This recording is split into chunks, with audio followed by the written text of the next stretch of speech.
வார்த்தைக்கு நேராக கடந்து போவோம். இந்த நாளில் 3 காரியத்தை படிக்க போகிறோம். 1 கீழ்ப்படிதல், 2வது ஐக்கியம், 3வது பாடுகள். இதெல்லாம் தேவ பிள்ளைகள் அறிந்திருக்க வேண்டிய ஆழமான சத்தியங்கள். இதெல்லாம் சில அஸ்திபாரங்கள். இதெல்லாம் தெரியலனா தடுமாறிடுவீங்க. வாழ்க்கையின் பயணத்தில் இரட்சகருக்காய் வாழ்க்கையில் ஓடி முடிக்க முடியாது.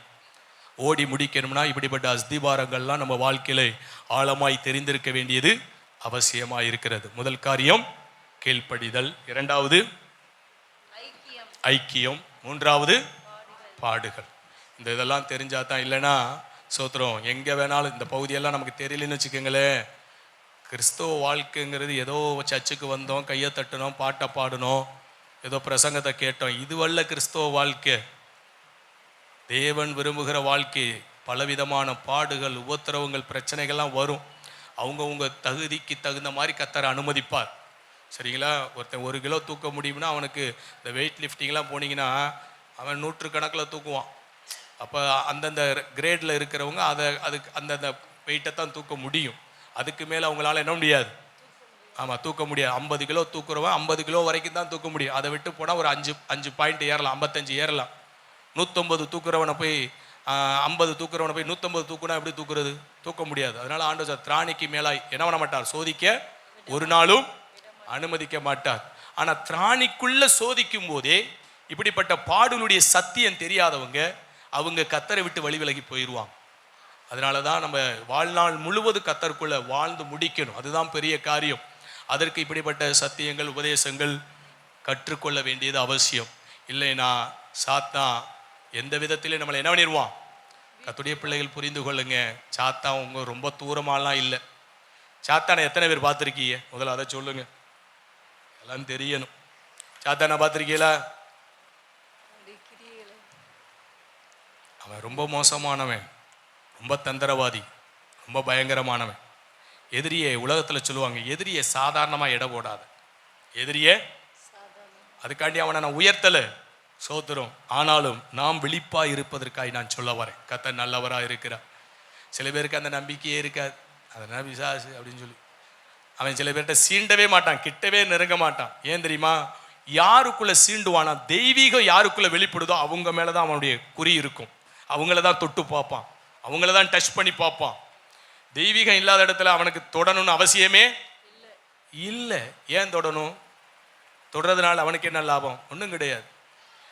யாரெல்லாம் கர்த்தருடைய கரத்தில் இருக்கிறோம், கர்த்தருக்காய் வாழணும்னு நினைக்கிறோம், கர்த்தருடைய ஜீவியத்தை நம்முடைய வாழ்க்கையில வெளிப்படுத்தி காண்பிக்கிறோம், அங்கேதான் அவன் என்ன பண்ணுவான்? அவன் தன்னுடைய ஆக்ரோஷத்தை காண்பிப்பான், அவன் தன்னுடைய வேலைகளை காண்பிப்பான், தன்னுடைய முழு பலத்தை காண்பிப்பான். அவங்களுக்குள்ள எந்த அளவுக்கு ஆவிக்குரிய பலன் இருக்கோ அந்த அளவுக்கு அவன் வந்து என்ன பண்ணுவான்? போராடுவான். அதுல எல்லாம் நம்ம ஜெயித்து வென்று அப்படிதான் பரலோக ராஜ்யத்துக்குள்ள வந்து என்ன பண்ண முடியும்? சேர முடியும். கர்த்தர் நல்லவராக இருக்க. துவக்க காலத்தில் நானும் விசுவாசியாக இருந்த காலத்தில் அப்படியெல்லாம் போராட்டங்களை சந்திக்கல. அப்படியே சோத்திரம் அவுத்து விட்ட கண்ணுக்குட்டி எப்படி துள்ளி குதிக்கும் பார்த்தீங்களா? அது மாதிரி ஓடினவார்கள். அதுக்கப்புறம் கொஞ்சம் வளர்ந்தோன்னு ஒரு மூக்குனாங்கயிறு ஒன்று குத்துனா இங்கே பாருங்க, சோத்துரும் இப்போத்தான் தெரியும். சோத்துரும் குத்தாத வரைக்கும் கண்ணுக்குட்டிக்கு என்ன தெரியும்? அது இப்படி மாக்குன்னு சைடில் குதிக்கும், நேராக கூட மாடு போகாது. எப்படி குதிக்கும் பார்த்துருக்கீங்களா? எத்தனை பேர் பார்த்துருக்கீங்க? மூக்குனாங்கயிறு குத்துனதுக்கப்புறம் அப்படி குதிக்கும் போது அப்படி கயிறை பிடிச்சோன்னு அப்படியே சரண் அடைஞ்சிரும் பார்த்துக்குங்க. ஏன்னா மூக்கு வழியாக கயிறு போகுது. பிடிச்சி இழுத்தோன்னு சுண்டுனோன்னு என்ன ஆகி போயிடும்? ஆமாம், பேசாமல் நம்முடைய கட்டுப்பாட்டுக்குள்ளே என்ன பண்ணிடுவாங்க? கடந்து வந்துடுவாங்க. இதுபோல தெய்வீகத்தில் ஒரு அனுபவம் உண்டு. சோத்திரம் அவருடைய கட்டுப்பாட்டுக்குள்ளே கொண்டு போவதற்காக மூக்குனாங்கயிறு போல சில சூழ்நிலையில போட்டு என்ன பண்ணிடுவார்? அழகாக கயிறு வச்சு நம்மளை கண்ட்ரோலுக்குள்ளே வந்துடுவார். அதுக்கப்புறம் செய்வாங்க பாருங்க, கொஞ்சம் பெருசாக ஆனோன்னு அது மேலே ஒரு நுகத்தடியை வச்சுருவாங்க. அது மேலே என்ன பண்ணிடுவாங்க? அது மேலே இவர் உட்காந்துருவார். அவங்க குடும்பத்தையும் ஏற்றிடுவார். ஏற்றிட்டு ஜெய் ஜெய் அப்படின்னு பாரு பார்த்துக்கோங்க.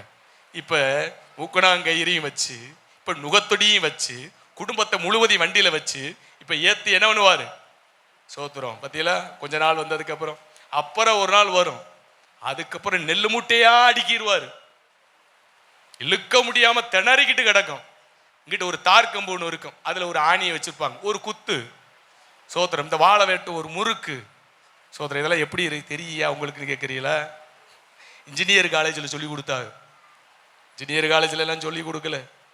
சோத்திரம் நாங்கள் எங்கள் மாமா வீட்டில் போகும்போது விவசாயம் பண்ணி எள்ளெல்லாம் அடித்து ஏற்றி மாட்டு வண்டியை ஓட்டிக்கிட்டு என்ன பண்ணுவோம், வீட்டுக்கு வந்து சேருவோம். கர்த்தர் நல்லவராக இருக்க, மாட்டு வண்டியெல்லாம் ஓட்டி இருக்கிறோம்.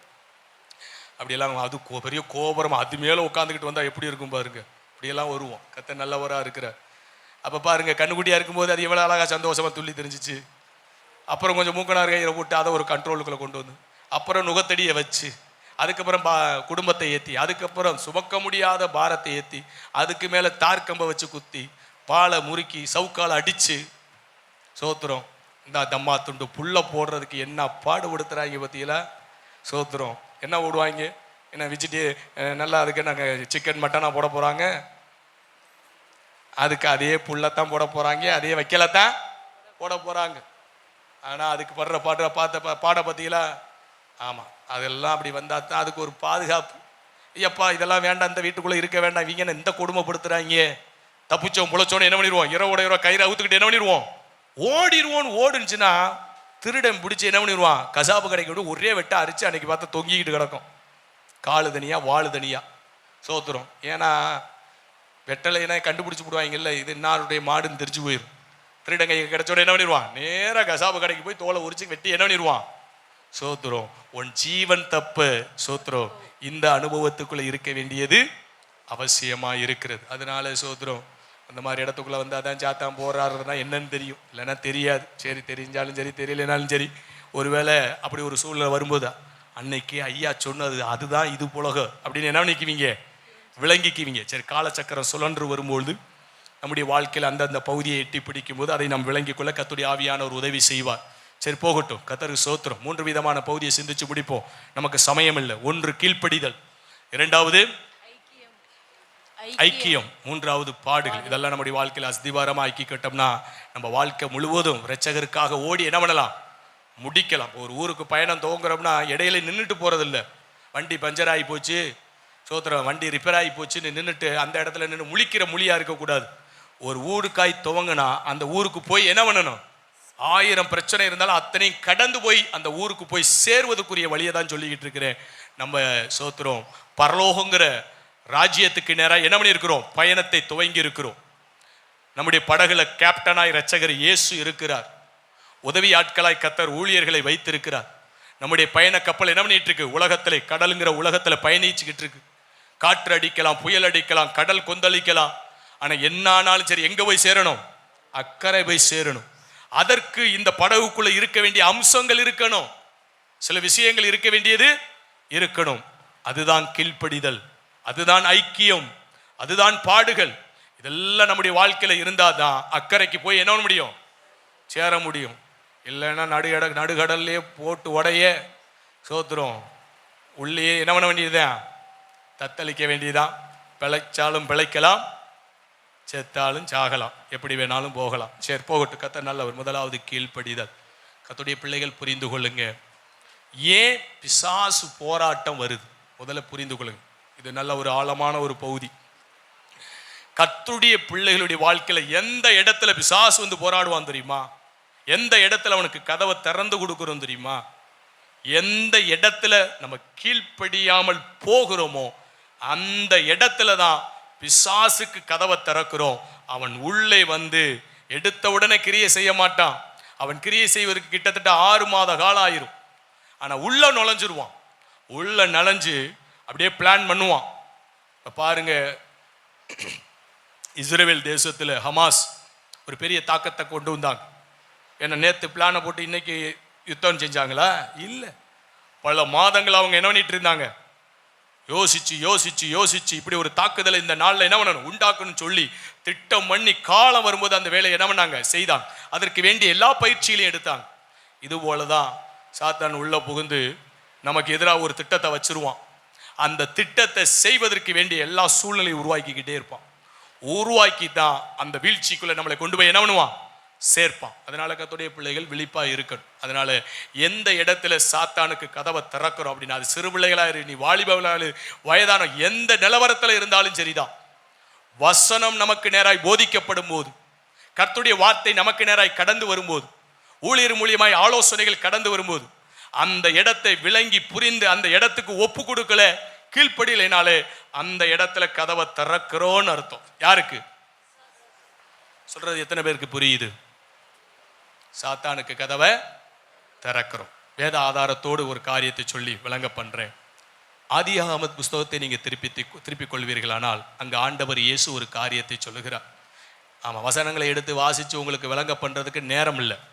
அதனால சொல்லுகிற பகுதியை மாத்திரம் கவனிங்க. அங்கே ஆதாம் ஏவாளுக்கு ஆண்டவர் அழகான பிரமாணங்களை கொடுத்திருக்கிறார். ஏதேன் தோட்டத்தை கொடுத்திருக்கிறார். எல்லா விருட்சகத்தின் கனியை என்ன பண்ணலாம்?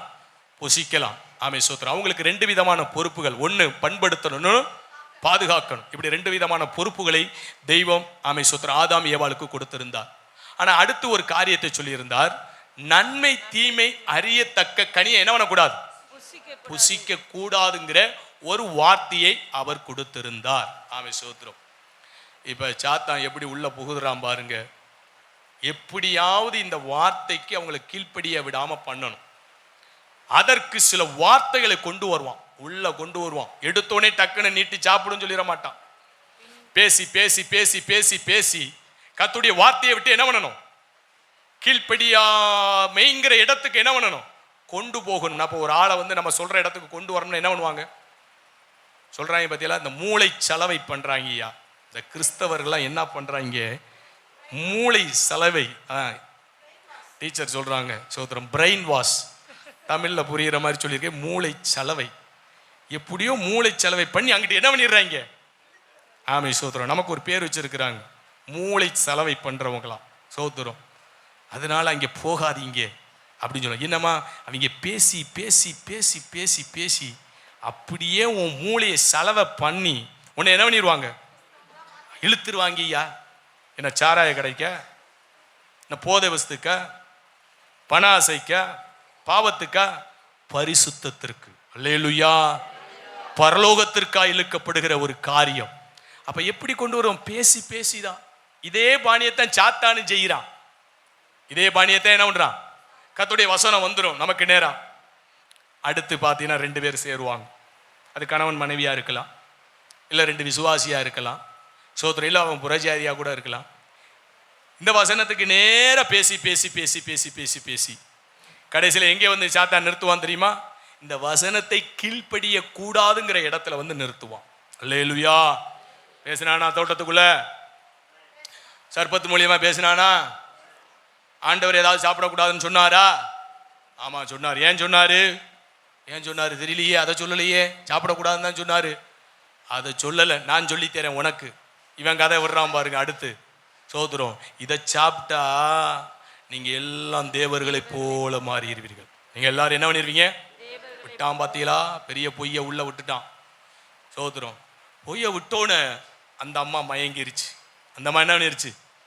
பத்தியா, ஆண்டவர் மறைச்சிட்டாரு. ஆமா சோத்திரம், தேவர்கள் போல ஆயிடுவோமா அப்படின்னு சோத்திரம் அந்த கனியை வாங்கி புசிச்சது தான் தெரியும். இது புசிச்சது இல்லாம தாங்கட்டது இல்லாம புருஷனி என்ன பண்ணியாச்சு? கெடுத்தாச்சு. சோத்திரம் தான், நீயும் சாப்பிடு. நான் தான் கீழ்ப்படியலை, என்ன பண்ணாத கீழ்ப்படியாது, அங்கேயும் கொடுத்தாச்சு. புசிச்சா சோத்திரம் பாருங்க, தேவ மகிமை அற்றவர்களாய் மாறுகிறார்கள். சோத்திரம், தேவ மகிமை இருந்தால்தான் சமாதானம். தேவ மகிமை இல்லைன்னா சமாதானம் நம்மளை விட்டு நீங்கும். கர்த்தர் நல்லவரா இருக்கிறார். அப்ப பாருங்க, மகிமை அற்றவளாய் மாறினா கடைசியில பாருங்க சோத்திரம், இதெல்லாம் ஒரே நாள்ல நடக்கல. வேதத்துல ஒரே அதிகாரத்துல எழுதியிருக்கு. எல்லாம் பல நாட்கள், பல மாதங்கள், வருட கணக்கில் ஓடிட்டு இருக்கும். வசனங்கள் அடுத்தடுத்து இருக்கிறனால அடுத்தடுத்து சம்பவிச்சிருச்சுன்னு நினைச்சிடக்கூடாது. ஆண்டவர் அதுக்கு அடுத்து சம்பாசனை பண்றாரு. அதுக்கப்புறம் அவங்களுக்கு ஒரு காரியங்கள்லாம் சொல்றாரு. அவங்க திருப்பியும் ஆண்டவர் விளங்க பண்ணியும் அவங்க என்ன பண்ணல? அவங்க தேவனிடத்துல சரணடையில. முடிவில் அவங்க ஏதேன்கிற தோட்டத்தை, அதாவது பெற்றுக்கொண்ட ஆசீர்வாதத்தை தக்க வைத்துக் கொள்ள முடியாமல் அவர்கள் எல்லாவற்றையும் இழந்து ஆமை சோத்திரம் சாபத்திற்குள் கடந்து போக வேண்டிய ஒரு சூழ்நிலையில் ஆதாம் ஏவாள் தள்ளப்பட்டார்கள் என்று வேதம் நமக்கு சாட்சி கொடுத்து கொண்டே இருக்கு. அல்லேலூயா. இல்லை அப்படித்தான் வேதம் இருக்கா? இல்லை மாற்றி எதுவும் சொல்றேன்னா? உங்க வேதத்தில் அப்படிதான் இருக்கா? நான் படித்த வேதத்தில் அப்படிதான் இருக்கு. சாபத்திற்குள் கடந்து போனார்கள், தேவன் கொடுத்த ஆசீர்வாதத்தை அவர்கள் இழந்து போனார்கள் என்று என் கரத்தில் இருக்கிற வேதம் அப்படியாய் சொல்லுகிறது. தேவனுக்கு மகிமை உண்டாகட்டும். ஏன்பா அந்த ஆசீர்வாதத்தை இழந்தாங்க? எப்படிப்பா சாத்தான் உள்ள புகுந்தான் அப்படின்னா, இந்த வசனத்திற்கு, வார்த்தைக்கு, ஆலோசனைக்கு கீழ்ப்படிய முடியாத ஒரு இடம்தான் சாத்தானுக்கு கதவை திறந்து வைக்கிற இடம். இந்த இடத்தை கர்த்தருடைய பிள்ளைகள் தெளிவாய் புரிந்து கொள்ளும். இந்த இடத்துக்குள்ள அவன் உள்ள நுழைஞ்சிருவான். உடனே காரியம் செய்ய மாட்டான். அவன் அடுத்த கட்டத்தில் அவன் எப்படி காரியத்தை நகர்த்துவானா, பேசி பேசி பேசி பேசி வருவான். அது யாரா வேணாலும் இருக்கட்டும், ஊழியக்காரர்களாக இருக்கலாம். ஆமை சோத்திரம். சில இடங்களில் ஊழியர்கள்லாம் பிரிஞ்சு போவாங்க. ஆமை சோத்திரம். தலைமையை விட்டு பிரிஞ்சு போவாங்க. எப்படி பிரிஞ்சு போவாங்க? சோத்திரம். முதல்ல சோத்திரம் தலைமை சொல்ற வார்த்தைக்கு கீழ்ப்படிய மாட்டாங்க. அதுக்கப்புறம் பேசி பேசி பேசி பேசி பேசி சில மாதங்கள் அப்படியே பேசி பேசி பேசி பேசி அதுக்கப்புறம் பிசாசு ஒரு விதையை போட்டுருவான். இந்த ஐக்கியத்துக்குள்ள நிற்காத, ஓடிரு அப்படின்னு சொல்லிடுவான். அதுக்கப்புறம் பார்த்தீங்கன்னா ஒரு காலகட்டம் வரும்போது என்ன ஆகும்? போனதுக்கு அப்புறம் சோத்திரம் பல வருடங்கள் உருண்டோடிரும். அவங்க வாழ்க்கையில சோத்திரம் நன்மைகளை இழந்து போறதை உணர்றதுக்கு பல வருடங்கள் ஆகி போயிடும். அல்லேலூயா. சரி, தேவனுக்கு மகிமை உண்டாகட்டும். போன ஊழியர் கூட்டத்தில் தேவன் ஒரு அற்புதமான செயலை செய்தார். ஆமை சோத்திரம். நம்முடைய தலைமை சபையை விட்டு பிரிந்து போனவங்க அவங்க 14 வருடங்களுக்கு பின்பதாக வந்து ஆமை சோத்திரம் ஊழியக்காரர்களுக்கு மத்தியில் மன்னிப்பு எடுத்து நம்முடைய சபையோடு ஐக்கியப்படுவதற்கு தேவன் கிருபை பாராட்டினார். அல்லேலூயா. பத்தியலா சோத்திரம். தலைமைக்கு கீழ்ப்படியாதனால சில ஊழியர்கள் அப்படியே பேசி பேசி பேசி பேசி சில மாதங்களாய் பேசி அப்புறம் ஐக்கியத்தை விட்டு கொண்டு போய் இப்போ 14 வருடங்கள் ஆகி இன்னைக்கு தான் திரும்பி வந்திருக்கிறார்.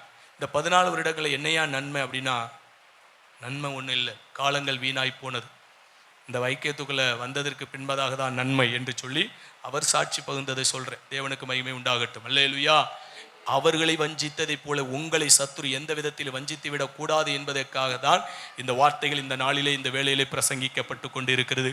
கர்த்தருடைய பிள்ளைகள் விழிப்புள்ளவர்களாக இருக்கணும். அல்லேலூயா. ஆமை சோத்திரம். அதனால ஆதாம் ஏவாள் ஆமை சோத்திரம் கீழ்ப்படியாமல் போன அந்த இடத்துல தான் சாத்தான் என்ன பண்றான்? உள்ளே புகுந்து எல்லா நன்மையும் கெடுத்து போட்டான். தேவனுடைய உறவை கெடுத்து போட்டான். தேவன் கொடுத்த ஆசீர்வாதம், ஆவிக்குரிய நன்மைகள், பூமிக்குரிய எல்லா நன்மைகளையும் இழந்து கடைசியில் பார்த்தா அவங்க சாபத்திற்குள்ளே போக வேண்டிய இடத்திற்கு நேராக தள்ளிட்டான். ஒத்த வார்த்தைக்கு கீழ்ப்படியல. என்ன வார்த்தை? புசிக்காதேன்னு சொன்ன ஒரு கனியின் மரத்தை என்ன பண்ணிட்டாங்க? ஆமா. அதனால அங்க செஞ்ச பாவம் என்னன்னா கீழ்ப்படியாமை. நீங்களும் நானும் சரி, நமக்கு கொடுக்கப்பட்ட பிள்ளைகள் சொல்லி கீழ்ப்படியாமைங்கிற இடம் வந்துட்டாலே பிசாசு உள்ள புகுந்துட்டான்னு நினைச்சுக்கோங்க. அவன் ஏற்ற காலத்துல வெளிப்படுவான். கர்த்தர் நல்லவரா இருக்கிறார். அல்லேலூயா. உங்க பிள்ளைகளை நிதானிச்சு பாருங்க. உங்க பிள்ளைகள் உங்களுடைய சொல்லுக்கு கீழ்ப்படிஞ்சு வர்றாங்களான்னு பாருங்க. வரல அப்படின்னா அவங்களுக்குள் கிரீசிக்கிற ஆவியில கட்டி ஜோம் பண்ணுங்க. இல்லைன்னா அந்த ஆவி பலன் கொண்டு ஒரு நாள் பெரிய தீமைகளை கொண்டு போய் என்ன பண்ணிடும்? சோத்திரம் நஷ்டப்படுத்தி விடும். அதனால நம்முடைய பிள்ளைகள் நம்முடைய சொல்லுக்கு என்ன பண்ணணும்? கீழ்ப்படிஞ்சாதான் பிள்ளைகளுக்குள்ள தேவனுடைய அந்த ஆளுகை இருக்குன்னு அர்த்தம். சோத்திரம். அது வாலிப பிள்ளையா இருக்கட்டும், சிறு பிள்ளையா இருக்கட்டும். சோத்திரம். ரொம்ப சின்ன பிள்ளையா இருந்துச்சுன்னா அதுக்கு ஒன்றும் தெரியாது. அதுக்கிட்ட போய் என்ன பண்ணிட்டு மல்லு கட்டாதீங்க. சோத்திரம். ஒரு 10 வயசு வரைக்கும் மல்லு கட்டாதீங்க. அதை போட்டுக்கிட்டு அடிச்சுட்டு தான் உனக்குள்ள பேய் இருக்குன்னு அர்த்தம். சோத்திரம். 10 வயசுக்கு அதுக்கு என்ன தெரியும்? சோத்திரம். 3 வயது 4, 5, 6 கழுத வயசான உனக்கே ஒன்றும் தெரியல. சோத்திரம். அந்த 10 வயசு பிள்ளைக்கு என்ன தெரியும்? அதை போட்டுக்கிட்டு என்ன பண்ணுற அப்படின்னு என்ன பண்ணுவது? கரெக்டாக வேண்டான்னு சொல்லலை. முதல்ல நம்ம ஒழுங்கான்னு பார்க்கணும். கர்த்தர் நல்லவராக இருக்குது. அதனால் 10 வயசு வரைக்கும் நம்ம போயிட்டு கடுமையான காரியங்களை செய்யாதபடிக்கு ஆமை சோத்திரம். அதெல்லாம் பிசாஸ். அதெல்லாம் நான் செஞ்சுருக்கிறேன். அதெல்லாம் பிசாசுன்னு பின்னால் தான் நான் அறிஞ்சிருக்கிறேன். கர்த்தர் நல்லவராக இருக்கிறார். ஆமை சோத்திரம். சின்ன வயசுலேயே சோத்திரம் 40 வயசு 30 வயசுடைய அனுபவம் அவனுக்குள்ளே வரணும்னு நம்ம எதிர்பார்ப்போம். அது பிசாஸ். அதனால் அப்படிப்பட்ட இடத்துக்கு நேரம் என்ன பண்ணக்கூடாது? போகக்கூடாது. 10 வயசுக்கு மேலே விவரம் தெரிஞ்சு வருதா சோத்திரம், நம்முடைய சொல்லுக்கு என்ன பண்ணி ஆகணும்? கீழ்ப்படிஞ்சு நடக்கணும். நம்ம கொடுக்கறதான் புசிக்கணும், நம்ம கொடுக்கறதான் உடுத்தணும், நம்ம சொல்றதான் செய்யணும். அந்த இடத்துக்குள்ள வந்தாதான் பிள்ளை தெய்வீகத்துக்குள்ளே கட்டப்பட்டு கொண்டு வருது. பிள்ளை எதிர்காலத்தில் ஆசீர்வதிக்கப்படும். அது ஏன் பிள்ளையா இருந்தாலும் சரி, உங்க பிள்ளையா இருந்தாலும் இதுதான் சத்தியம். அல்லேலூயா. இதற்கு மாறா இருக்குன்னா ஜெபிக்க ஆரம்பிச்சிருங்க. தீவிரமாய் ஜெபிக்க ஆரம்பிச்சிருங்க. இல்லைன்னா எதிர்காலத்தில் பெரிய பாதிப்பை சந்திக்க வேண்டிய ஒரு சூழ்நிலை வரும். இதே போல தான் விசுவாசிகள் ஆமை சோத்திரம். உங்களுக்காக நாங்கள் அப்படி தான் ஜெபிக்கிறோம். கர்த்தர் நல்லவர். நீங்கள் சோத்திரம் பிள்ளைகளாக இருக்கிறீங்க. எல்லாரும் அந்த இடத்த நிரப்பிட முடியாது. அப்போ எங்கேயாவது கீழ்ப்படி என்ன பண்ணுறது? எதிர்காலத்தில் போய் ஒரு பெரிய நஷ்டத்தை என்ன பண்ணிடக்கூடாது? சந்தித்து விடக்கூடாது என்று சொல்லி ஜெபிக்கிறோம். மோசைங்கிற தேவ மனிதன் ஆமை சோத்திரம். பாருங்க, ஜனங்கள் எல்லாம் தவறு செய்கிறாங்க. தவறு செய்தோன்னு ஒரு உச்சகட்டத்தில் ஆண்டவர் இப்படி பார்த்தார். மோசையை கொஞ்சம் விலகிக்க அப்படின்னார். என்ன சொன்னார்? ஒருத்தர் கூட விட்டு வைக்க மாட்டேன், எல்லாரையும் அழிக்க போறேன் அப்படின்ட்டார். ஆனால் மோசை பரிந்து பேசுகிறான். ஆண்டவரே, இப்படி நீரை அழிச்சிட்டீன்னா அந்த புறஜாதிகள் என்ன சொல்லுவான்? இன்னைக்கு நீங்களும் நானும் உசுரோடு இருக்கிறோம், அநேக காரியங்களில் நன்மையை இழக்காமல் இருக்கிறோம்னா நம்ம யோக்கியமாய் நடக்கிறதுனால அல்ல, புறஜாதிகளுக்கு மத்தியிலே தேவனுடைய நாமம் தூசிக்கப்படக்கூடாது என்பதற்காய் கிருபையாய் தேவன் அநேக காரியங்களில் இறங்கி கொண்டிருக்கிறாருங்கிறதை மறந்துடக்கூடாது. அல்லேலூயா. நான் சொல்லுகிற காரியங்கள் எத்தனை பேருக்கு புரியுது? சோதரம். அவருடைய நாமம் தூசிக்கப்படக்கூடாது, அதற்காய் சில பகுதியில் அவர் இறங்கி வருவார். அது விளங்காம நம்ம சரியா இருக்கிறதுனால தானே இப்படி எல்லாம் இருக்கு அப்படின்னு நினைச்சிட்டு போயிடக்கூடாது. சோத்திரம். சரியா இருக்கிறதுனால நன்மை மேன்மை உண்டாகும். ஆனா அநேக வேளைகளிலே சோத்திரம் கர்த்தருடைய நாமம் தூசிக்கப்படக்கூடாது. அதே போல மோசே பரிந்து நிற்கிறான், திறப்புல நிற்கிறான், ஜனங்களுக்கு தெரியாது. சோத்திரம். திறப்புல நின்று ஐயா ஏதாவது நடந்துருச்சுன்னா அவருடைய சொந்த பந்த உறவு என்ன சொல்லும்? சபைக்கு போனுச்சு, இயேசுநாதரை நம்பி போனுச்சு பத்தியா. சோத்திரம். அவன் செஞ்ச தப்ப சொல்லாது, அவன் செஞ்ச தீமையை சொல்லாது. சோத்திரம். இயேசுநாதரே உங்க நாமத்தை சொல்லுவாங்க.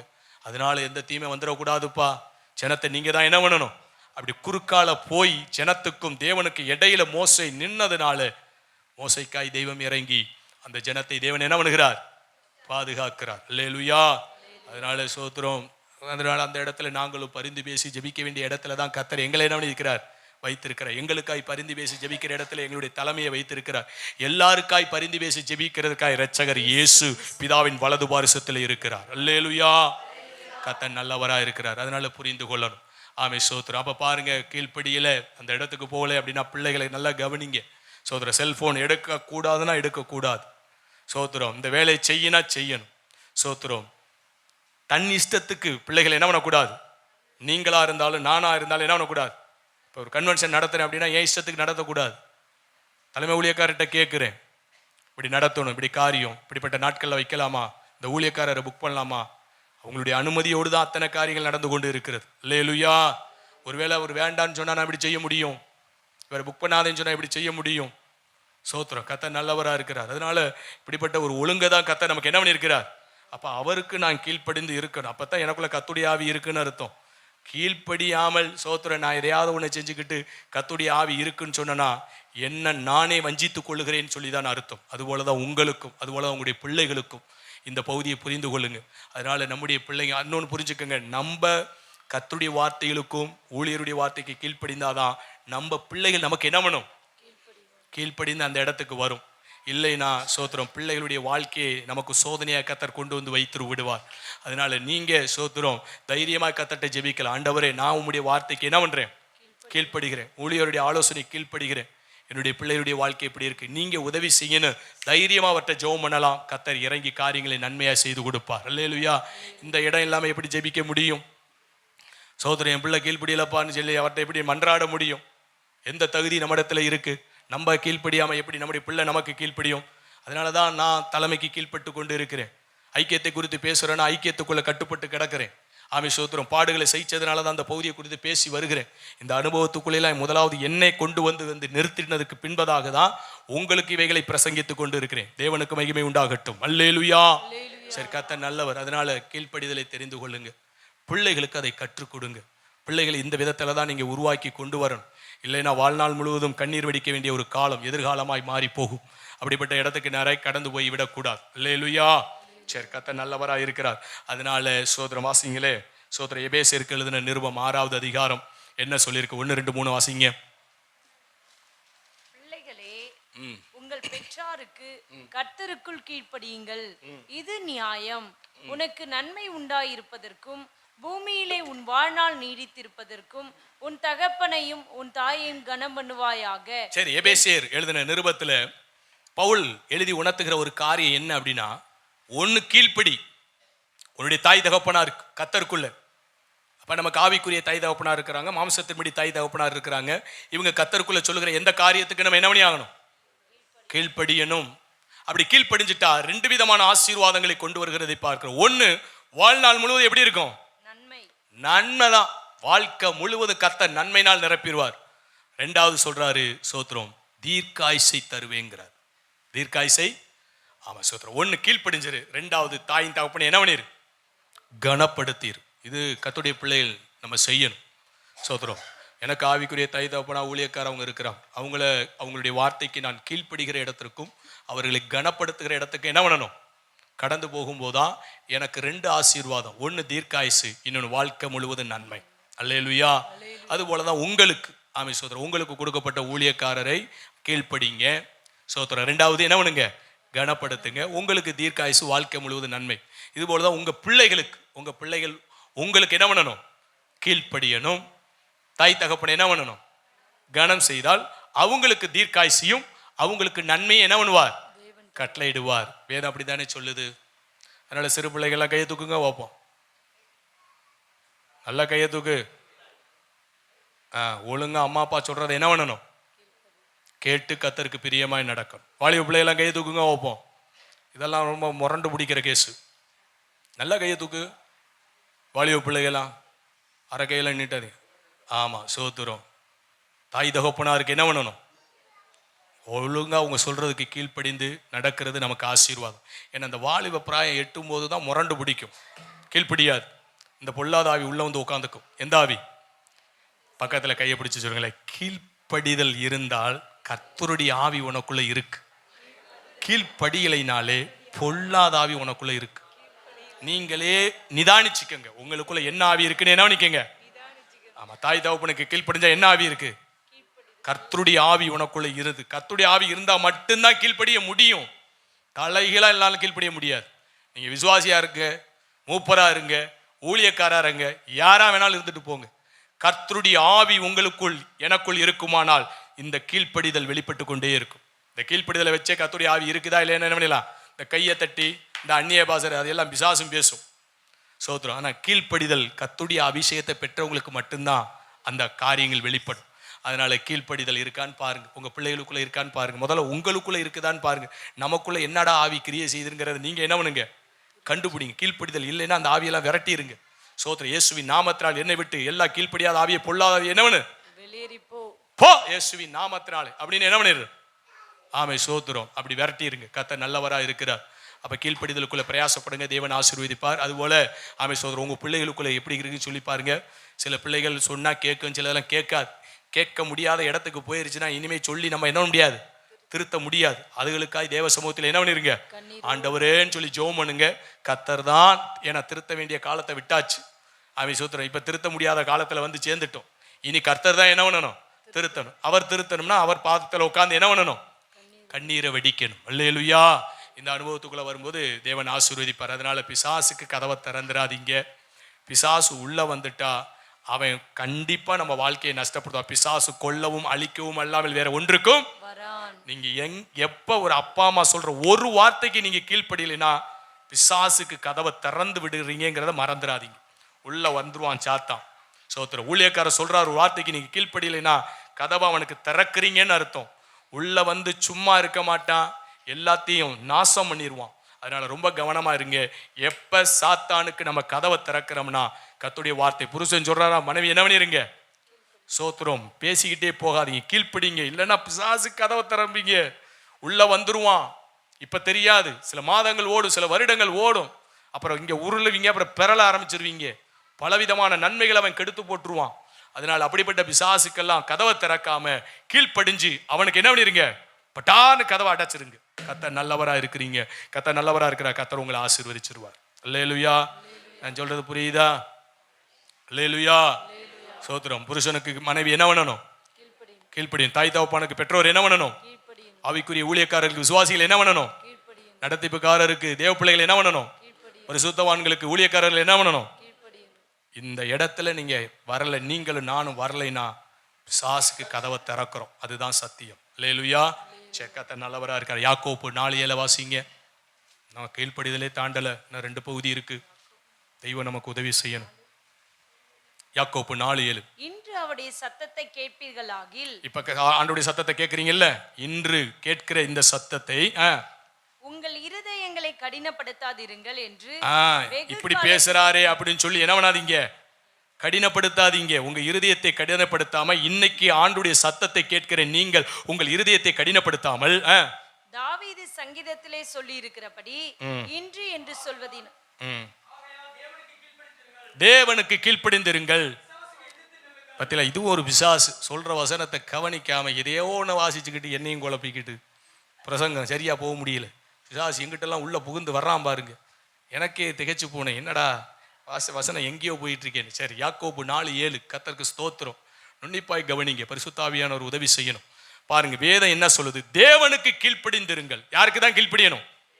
தேவனுக்கு கீழ்ப்படிந்திருங்கள். பிசாசுக்கு எதிர்த்து நில்லுங்கள். நீங்க எதிர்க்கிறது வந்து தாய் தகப்பனை எதிர்க்க கூடாது, ஆவிக்குரிய ஊழியக்காரனை எதிர்க்க கூடாது, நடத்திப்புக்காரனை எதிர்க்க கூடாது, புருஷனை எதிர்க்க கூடாது. யாரை எதிர்க்கணும்? பிசாசை தான் எதிர்க்கணும். எங்க இருக்கிறான் பிசாசு? அவன் நமக்குள்ளதான் இருக்கிறான். நமக்குள்ள மாம்சத்தை தூண்டி விடுவான். தேவனுடைய வார்த்தைகளுக்கு எதிரான கருத்துக்களை கொண்டு வந்து நம்முடைய இருதயத்துல பதிப்பான். நமக்குள் கிரியை செய்கிற அந்த பிசாசுக்கு நம்ம என்ன பண்ணணும்? எதிர்த்து நில்லுங்கள். அப்பொழுது அவன் உங்களை விட்டு ஓடி போவான். அப்பொழுது அவன் உங்களை விட்டு என்ன பண்ணுவான்? ஓடி போவான் என்று வேதம் சொல்லுகிறது. அதனால கர்த்தருக்கு தான் கீழ்ப்படியணும். இந்த வசனத்தை வச்சு தான் ஆதாரமா வச்சு நான் உங்களோடு இந்த வேலையில அநேக காரியங்களை திருஷ்டாந்தமாய் சொல்லி பேசி வந்தேன். கர்த்தர் நல்லவரா. தேவனுக்கு கீழ்ப்படியுங்க. தேவனுக்கு கீழ்ப்படுகிறவங்க கண்டிப்பா என்ன பண்ணுவாங்க? ஊழியருடைய ஆலோசனைக்கு வார்த்தைக்கு கீழ்ப்படிவாங்க. ஆமை ஸ்தோத்திரம். அதுபோல தேவனுக்கு வார்த்தைக்கு கீழ்ப்படுகிறவங்க பிள்ளைகள் பெற்றோருக்கு கீழ்ப்படியும். ஆமை ஸ்தோத்திரம். இந்த அனுபவம் கண்டிப்பாக ஸ்தோத்திர. தேவ வார்த்தைக்கு கீழ்ப்படுகிறவங்க புருஷன் சொல்லுகிற வார்த்தைக்கு மனைவிமார்கள் என்ன பண்ணுவாங்க? கீழ்ப்படிவார்கள். இல்லைன்னா கீழ்ப்படிய முடியாது. கீழ்ப்படியலைங்கிற இடம் வந்துட்டாலே புரிந்து கொள்ளுங்க, ஸ்தோத்திரம், பிசாசு கிரியை செய்கிறான்.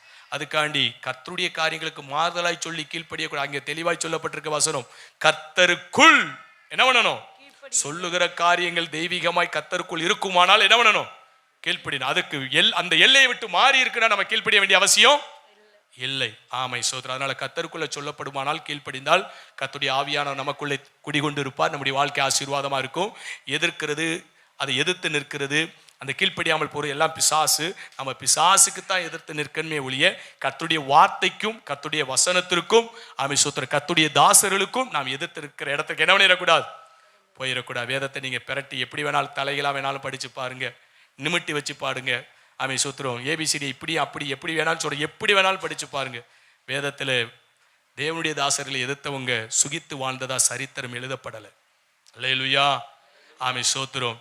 அவங்க பணிந்து போனவங்க தான் ஆசீர்வதிக்கப்பட்டு இருக்கிறாங்க. அதனால சாத்தானுக்கு இடம் கொடுத்துறாதீங்க, பிசாசுக்கு இடம் கொடுத்துறாதீங்க. ஆமை சோத்திரம். கீழ்ப்படிதலை தெரிந்து கொள்ளுங்க. ஆமை சோத்திரம். அந்த தாயின் தகப்பனை கனப்படுத்துறதை தெரிந்து கொள்ளுங்க. உங்க வாழ்க்கை எதிர்காலம் முழுவதும் கர்த்தருக்குள் எப்படி இருக்கும்? ஆசீர்வாதமா இருக்கும். இரண்டாவது காரியம், ஆமை ஐக்கியங்கிற ஒரு பகுதியை குறித்து பார்ப்போம்.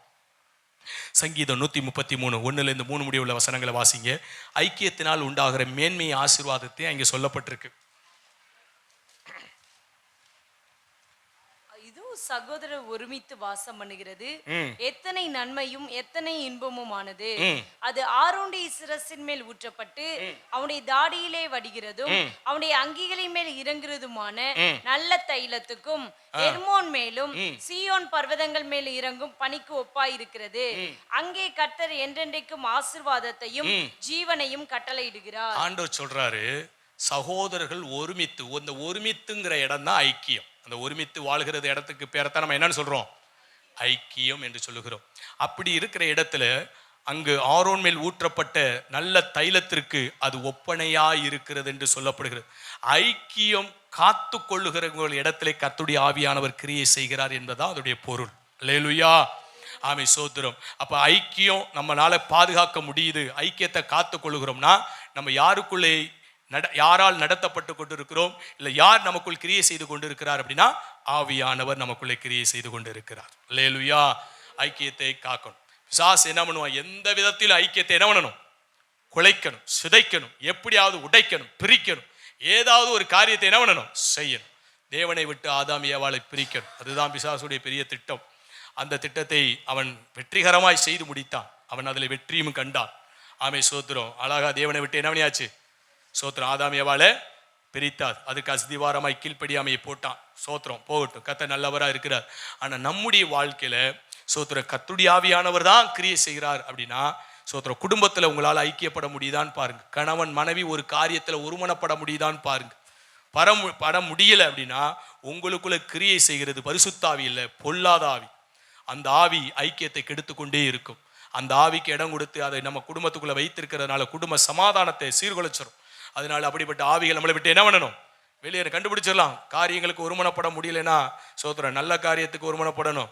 இந்த அனனியா சப்பீரால போல தீமையான காரியங்களுக்கு என்ன பண்ணிடக்கூடாது. ஆமா, அது ஒரு ஐக்கியம் இருக்கு. அந்த ஐக்கியம் அது பொல்லாத ஐக்கியம், அது ஒரு பொல்லாத ஆவி. சோத்திரம். நன்மையான காரியங்களுக்கு, தேவனுடைய காரியங்களுக்கு, தெய்வீக காரியங்களுக்கு நம்ம ஒருமனப்படணும், ஐக்கியப்படணும். சோத்திரம். அப்படிப்பட்ட இடத்திற்கு நேராய் கடந்து வரும் பொழுது ஆமென் சோத்திரம், அது தேவனால் நடத்தப்படுகிற ஒரு காரியமாய் இருக்கும். அல்லேலூயா. கர்த்தருக்கு மகிமை உண்டாகட்டும். கர்த்தருக்கு ஸ்தோத்திரம். அதனால ஒரு மனதை குடும்பத்துல காத்துக்கொள்ளுங்க. முதல்ல கணவன் மனைவிக்குள்ள காத்துக்கொள்ளுங்க. அப்புறம் குடும்பமாய் சோதர வாலிப பிள்ளைகள்லாம் வளர்ந்துருச்சுன்னா அதுவும் தாறுமாறா போகும். அதையெல்லாம் பிடிச்சி இழுத்து என்ன பண்ணணும்? ஒருமனப்படுத்தி அந்த ஐக்கியத்தை காத்துக்கொள்ளணும். அதுபோலதான் சபைக்குள்ளும் திருச்சபைக்குள்ளும் ஆமென் சோத்திரம் அந்த ஒரு மனதை ஐக்கியத்தை என்ன பண்ணணும்? காத்துக்கொள்ளணும். ஆவியானவர் இருந்தா அந்த ஐக்கியத்தை தான் தூண்டுவார். நமக்குள்ள ஆவியானவர் இருந்தா எதை தூண்டுவார்? பானையில என்ன இருக்கோ அகப்பையில என்ன ஆகும்? அதானே வரும். பானைக்குள்ள என்ன இருக்கோ அதானே வரும். ஆவியான நமக்குள்ள இருந்தா ஐக்கியத்தை தான் வெளியில கொண்டு வருவார், ஐக்கியத்தை தான் தூண்டுவார். அல்லேலூயா. சோத்திரம். பிளவுகளுக்கோ பிரிவினைக்கோ பரிசுத்தாவியானவர் ஒரு நாள் ஒருபோது என்ன பண்ண மாட்டார்? இடம் கொடுக்கவே மாட்டார். இன்னைக்கு அநேக இடங்கள்ல சபைகள் பிரிகிறது. நம்ம விசுவாசிகள் பிரிகிறாங்க. பிரிந்து போகக்கூடாதுன்னு சொல்லலை, பிரிந்து போய் தான் கர்த்தருடைய ஊழியத்தை செய்யணும். இப்போ தலைமை சபையிலேருந்து பிரிஞ்சு வந்து தான் என்ன பண்ணுறேன்? கர்த்தருடைய ஊழியத்தை செஞ்சுருக்கிறோம். மாம்சத்தின்படி பிரிந்திருக்கலாம், ஆவியின்படி பிரிஞ்சிடக்கூடாது. நான் சொல்லுகிறேன், எத்தனை பேருக்கு புரியுது? அல்லேலூயா. சோத்திரம். ஆவியின்படி நாங்கள் அங்கே செஞ்சு தான் இருக்கிறோம். தலைமை சபையோடு என்ன பண்ணுறோம்? எங்களுடைய ஆவி அவங்களுடைய ஆவியும் இசைந்து இருக்கிறது. ஆனால் மாம்சத்தின்படி பிரிந்து கர்த்தருடைய ஊழியத்தை என்ன பண்ணி கொண்டு இருக்கிறோம்? சோத்திரம். நான் இப்போ தலைமை சபையில இல்லை, கிளை சபையில் இருக்கிறேன். சோத்திரம். மாம்சத்தின்படி பிரிந்து இருக்கிறோம், ஆனால் ஆவியின்படி இசைந்து இருக்கிறோம். அதுதான் ஐக்கியம். கர்த்தருக்கு ஸ்தோத்திரம். தேவனுக்கு மகிமை உண்டாகட்டும். அதனால ஸ்தோத்திரம், ஐக்கியத்தை காத்து கொள்ளணும்.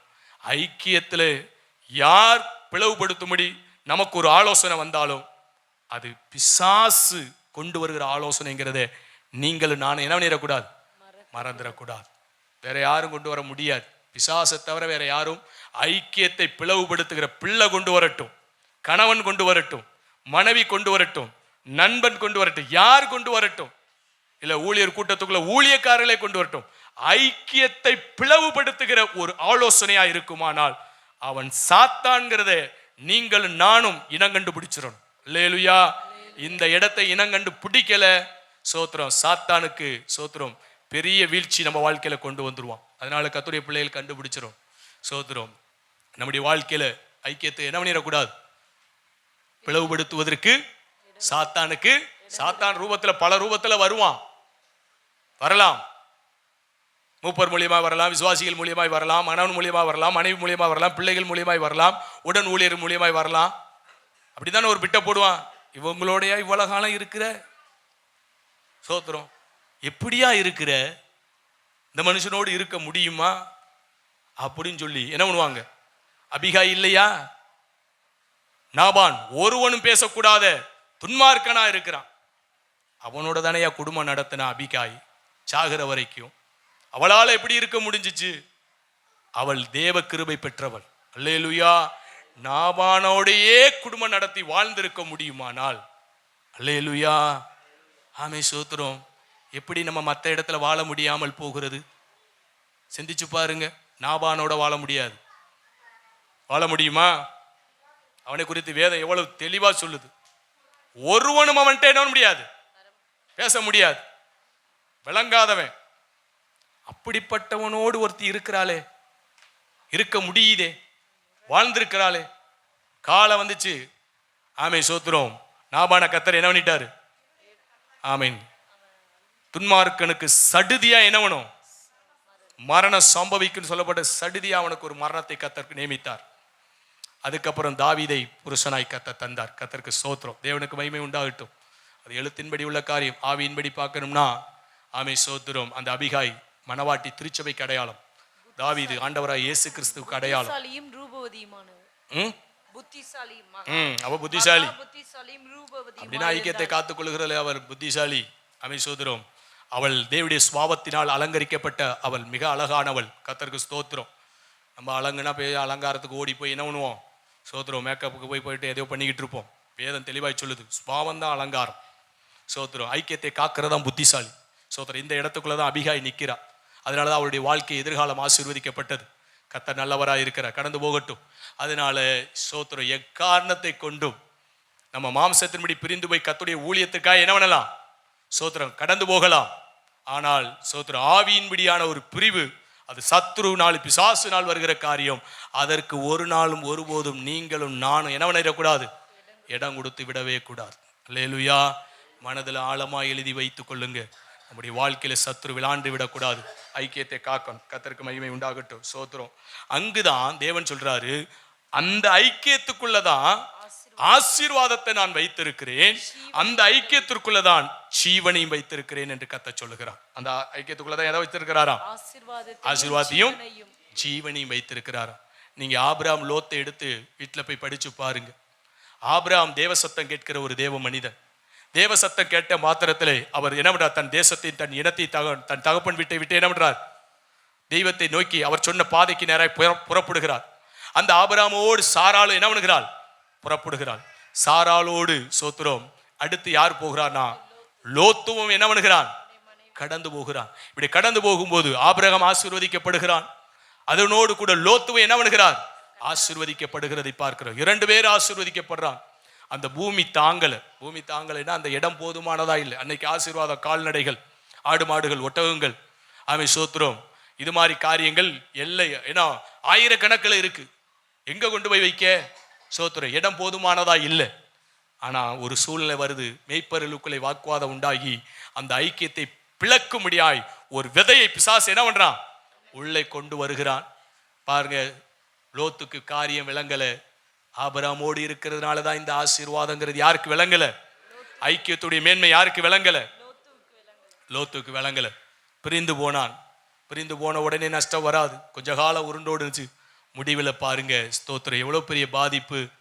ஸ்தோத்திரம், ஆஸ்தி முழுவதும் அழிந்தது, குடும்பம் சிதறினது, சாபத்துக்குள்ளே 10 தலைமுறை கடந்து போனது. சோத்திரம் அப்படிப்பட்ட. ஆனா புதிய ஏற்பாட்டில் லோத்துவை குறித்து சோத்திரம் எழுதி உணர்த்தும் போது எபிரேயன் எழுதி உணர்த்துகிறாரு, அவர் நீதிமானாகிய லோத். நீதிமான் தான். ஐக்கியத்தை விட்டதுனால வந்த விளைவுகள் பெரிய அழிவு. நீதிமானா இருந்து என்ன புண்ணியம்? ஐக்கியம் இல்லாமல் போயிருச்சே. அல்லேலூயா. அதனால கர்த்தருடைய பிள்ளைகள் தெளிந்த புத்தி உள்ளவர்களா இருங்க. நம்முடைய வாழ்க்கையிலே ஆவியிலே நல்ல ஒரு ஐக்கியத்தை காத்துக்கொள்ளுங்க. சோத்திரம், பிசாசுக்கு இடம் கொடுத்துறாதீங்க. ஐக்கியத்தை பிளவுபடுத்துற யாரா இருந்தாலும் சரிதான், எந்த ரூபத்தில் நமக்கு அந்த வார்த்தைகளை கொண்டு வந்தாலும் அவர்கள் அல்ல, அவர்களுக்குள் இருந்து கிரியை செய்கிறது பிசாசுங்கிறத கண்டுபிடிச்சிருங்க. கர்த்தர் நல்லவராக இருக்கிறார். தேவனுக்கு மகிமை உண்டாகட்டும். பாருங்க, பிதாவாகிய தேவன் ஆமை சோத்திர இரட்சகர் இயேசுவுக்கு ஒரு காரியத்தை வைக்கிறார், சிலுவை மரணத்தை வைக்கிறார். நொறுக்க சித்தமானேன்னு சொல்றார். அந்த வார்த்தைக்கு நேராய், அவருடைய சித்தத்துக்கு நேராய் இரட்சகர் இயேசு போய் கொண்டிருக்கிறார், பயணித்து கொண்டிருக்கிறார். குறுக்காலை வருகிறார் பேதுரு. இதுவைகள் உமக்கு என்ன பண்ணக்கூடாது? சம்பவிக்க கூடாது. ஆண்டவர் கண்டுபிடித்தார். பேதுரு அல்ல, பேதுருக்குள் இருந்து பிசாசு பேசுகிறான் என்று சொல்லி அப்பாலே போ சாத்தானே என்று சத்தத்தை உயர்த்தினார். கர்த்தருக்கு மகிமை உண்டாகட்டும். கண்டுபிடிக்கணும், நமக்குள்ள என்ன கிரியை செய்யணும் கண்டுபிடிக்கணும். நம்மளை சுற்றிலும் இருக்கிற ஜனங்களுக்குள்ள இருந்து என்ன கிரியை செய்து கொண்டு இருக்கிறது என்ன பண்ணணும்? இனம் கண்டுபிடித்து அந்த ஆவிகளை கடிந்து கொள்ளணும். அல்லேலூயா. கர்த்தர் நல்லவரா இருக்கிறார். அதனால பிரிவினையை விதைக்கிறதே யாருதான்? ஐக்கியத்தை கெடுக்கிறதே யாருதான்? அதுக்கு எந்த விதையை போட்டாலும் இது பிசாசுகிறதை கண்டுபிடித்து ஆமீன் அதை கடிந்து கொள்ளுங்க, அவைகள் ஓடி போயிரும். அல்லேலூயா. நீங்க அதுக்கு சோறு ஓட்டிங்கன்னு வச்சுக்கோங்க, அவன் எப்படி வருவான்? பேசி பேசி பேசி பேசி பேசி பேசி பேசி பேசி உச்சந்தான் பிரிவினைங்கிற இடத்தை கொண்டு வருவான். அதுக்கு அப்புறம்தான் வீழ்ச்சியை கொண்டு வந்து சேர்ப்பான். அல்லேலூயா. ஆமீன் சோத்திரம். அதனால இதெல்லாம் புரிந்து கொள்ளுங்க. கடந்த நாட்களில் ஒரு ஊழியக்காரரை போய் சந்திச்சு அவர் சொன்னார், ஐயா நம்முடைய ஐக்கியத்தில் ஒரு ஊழியக்காரர் பிரிந்து போயிட்டார், அவர் ஊழியக்காரருக்கு இந்த நோட்டீஸை கொடுங்கன்னு சொன்னேன். ஐயா நம்ம ஐக்கியத்தில் இல்லை அப்படின்னார். ஏன்னு கேட்டேன். அவர் பிரிஞ்சு போயிட்டார் ஐயா அப்படின்னு சொன்னாங்க. அப்புறம் இன்னொருத்தர் கேட்ட, அவர் ஏற்கனவே பிரிஞ்சு போனாரே, அவர் ரொம்ப கிருபை பெற்றவர், நல்ல ஒரு தேவ மனிதன், பிரிஞ்சு போனவர் தான் இன்னைக்கு பரிதாபமான நிலையில சர்ச்சை கட்டி சர்ச்சு நடத்த முடியாம அதை வாடகைக்கு விட்டுட்டு சோத்திரம் கூலி தொழில் செய்து குடும்பம் பிரிந்து மனைவி பிரிந்து சோத்திரம் நிர்கதியாய் நிற்கிறார். அவ்வளவு பெரிய கிருபை பெற்ற மனுஷன், அவ்வளவு பெரிய ஊழியத்தை செஞ்சவர், நீதிமானை போல வாழ்ந்தவர் தான். ஏன் இந்த விளைவுகள்? ஐக்கியத்தை. அப்ப நான் சொன்னேன், ஐயா ஐக்கியத்தை குறித்து கொஞ்சம் சத்தியத்தை சொல்லி கொடுங்க உங்க ஊழியக்காரர்களுக்கும் விசுவாசிகளுக்கும். ஐக்கியத்தில் பிளவு வச்சுட்டானா அவங்க வாழ்க்கையே நஷ்டப்படுத்திடுவான். இன்னைக்கு அவ்வளோ பெரிய கிருபை பெற்ற ஒரு ஊழியக்கார மனுஷன், ஊழியமும் போச்சு, சபையும் போச்சு, விசுவாசிகளும் போச்சு, குடும்பம் போச்சு, பிள்ளை போச்சு. அவன் சோதரம் இப்போ தன்னந்தனியாக 4 மூலையிலையும் திசை சாத்தான் எவ்வளோ அழகா தூக்கிட்டான் பார்த்தீங்களா? இதெல்லாம் நடக்கணும் அவங்க எதிர்பார்த்தாங்களா? இதெல்லாம் நடக்கும்னா உங்களுக்கு தெரியுமா? ஏதோ ஐக்கியத்தை விட்டு பிரிஞ்சு போறது அவங்க புத்திசாலின்னு நினைச்சாங்க. விளைவுகள் எவ்வளவு பயங்கரமா சாத்தான் கொண்டு போய் வச்சு நொறுக்கிட்டான் பாருங்க. சோத்திரம். திரும்பி வந்தா சோத்திரம், ஏதோ பிழைக்கலாம், கொஞ்ச காலத்தை கடத்தலாம். ஆனா இழந்து போனது இழந்துதான், இழப்பு தான், சரி கட்ட முடியாது. ஆமை சோத்திரம். கர்த்தருடைய பிள்ளைகள் புரிந்து கொள்ளுங்க. ஆமை சோத்திரம். அதனால தான் இந்த சத்தியத்தை இன்னைக்கு சரி, கடந்த காலம் இப்படி ஒரு ஊழியர்களுடைய வாழ்க்கை எவ்வளவு பரிதாபம் போகும்னா விசுவாசுடைய வாழ்க்கை எவ்வளவு பரிதாபமா போகும். அதனால கர்த்தருடைய பிள்ளைகள் தெளிவா இருக்கணும்.